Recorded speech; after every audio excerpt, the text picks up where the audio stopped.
জেগেছে অন্ধরাতে নতুন সূর্য ওঠার এই তো সময়।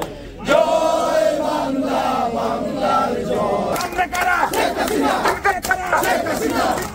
শেখ হাসিনা। আজকে এই আলতাবালি পার্ক আপনারা জানেন অন্যায়ের বিরুদ্ধে এই যুক্তরাজ্যের মাটিতে এক প্রতীকী একটি জায়গা।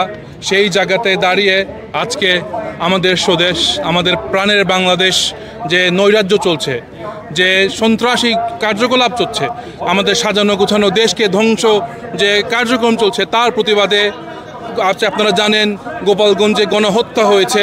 শুধু গোপালগঞ্জেই নয়, পুরো বাংলাদেশের অলিতে গলিতে কোনো আবাল বৃদ্ধ বনিতা কেউই আজকে নিরাপদ নয়।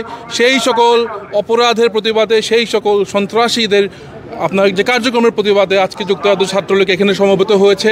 আমরা আজকে এখানে উপস্থিত হয়েছি শুধু ছাত্রলীগের প্রোগ্রাম নয়, আজকের এখানে এখন সময়ে সময়ে আপনারা দেখতে পাবেন এটি বাংলাদেশের পক্ষের মানুষরা সবাই এক ছায়াতলে আসছে। কারণ আজকে যারা বাংলাদেশের অবৈধভাবে আমাদের ক্ষমতা দখল করেছে এবং তারা আর কোনো কিছু হোক না হোক, তারা আমাদের এই দেশ চায়নি, তাদের দোসররাই আজকে আমাদের দেশে যারা মুক্তিযোদ্ধা তাদেরকে কোমরের দড়ি বেঁধে বৃদ্ধ মানুষ তাদেরকে যেরকম হেঁচড়া টান দিয়ে নিয়ে যাচ্ছে।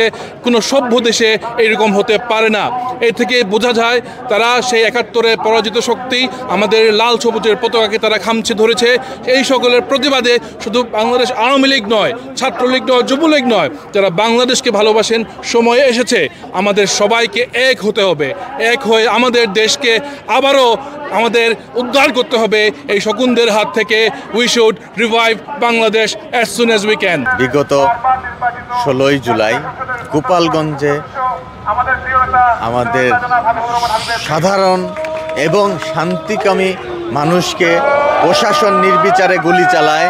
সেখানে অনেক লোক নিহত হন এবং শত শত লোক আহত হন। তাদেরকে সঠিকভাবে হসপিটালে চিকিৎসাও দেওয়া হয়নি। এর নেপথ্যের কারিগর এই অবৈধ ইউনূস সরকার, তার প্রশাসনের নির্দেশে সে নির্দেশ দিয়ে এটা করিয়েছেন। এবং আপনারা জানেন মাইলস্টোনে আমাদের কোমলমতি শিশুদের 200-র উপরে মানুষ সেখানে মারা গিয়েছেন, আহত হয়েছেন। এখানে অনেক লাশ গুম করা হয়েছে, হতাহত এবং নিহতদের সংখ্যা গোপন করা হয়েছে।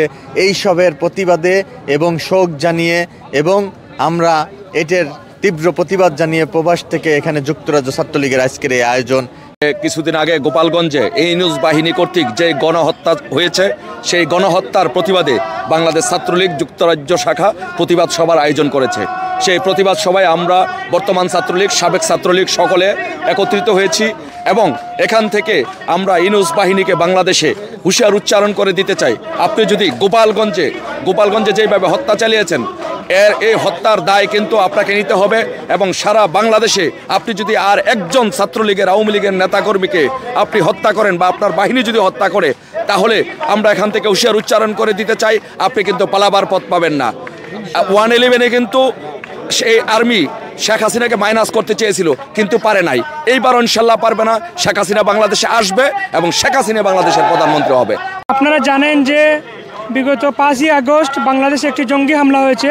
সেই জঙ্গি হামলায় মাননীয় প্রধানমন্ত্রী, বাংলাদেশের বৈধ প্রধানমন্ত্রী দেশরত্ন শেখ হাসিনাকে এই বাংলাদেশকে বিতাড়িত করার মাধ্যমে সুদি ইউনূস, জঙ্গি ইউনূস এই বাংলাদেশকে একটি বাংলাদেশের সার্বভৌমত্বকে বিনষ্ট করার জন্য, বাংলাদেশের অস্তিত্বকে বিনষ্ট করার জন্য, বাংলাদেশের মানচিত্রকে আমেরিকার কাছে বিক্রি করার জন্য যে জঙ্গি হামলা করেছে, সেই জঙ্গি হামলার প্রতিবাদে গোলাপগঞ্জে যে হামলা হয়েছে, সে গোপালগঞ্জের হামলার প্রতিবাদে আমরা এখানে সমাবেত হয়েছি।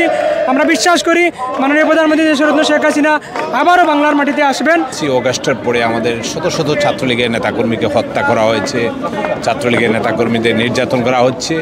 তার যে গণতান্ত্রিক অধিকার, ছাত্রলীগের ছেলেমেয়েরা সে পরীক্ষা দিতে পারছে না, বিভিন্ন কলেজে পরীক্ষা দিতে গিয়ে, ইউনিভার্সিটিতে পরীক্ষা দিতে গিয়ে মব জাস্টিসের শিকার হচ্ছে।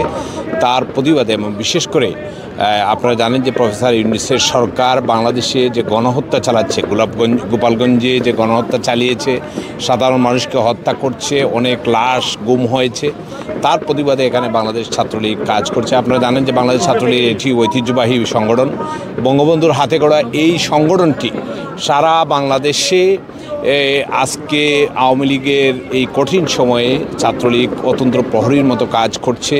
বাংলাদেশের যত গণতান্ত্রিক আন্দোলন, সকল গণতান্ত্রিক আন্দোলনে ছাত্রলীগ ওতপ্রোতভাবে জড়িত ছিল, তার ধারাবাহিকতায় ছাত্রলীগ কাজ করছে এবং ছাত্রলীগের আজকে এখানে তরুণরা যেভাবে জেগে উঠেছে, আমাদের বিশ্বাস যে অচিরেই এই বাংলাদেশে আমরা এই ফ্যাসিস্ট সরকারের পতন দেখতে পাবো।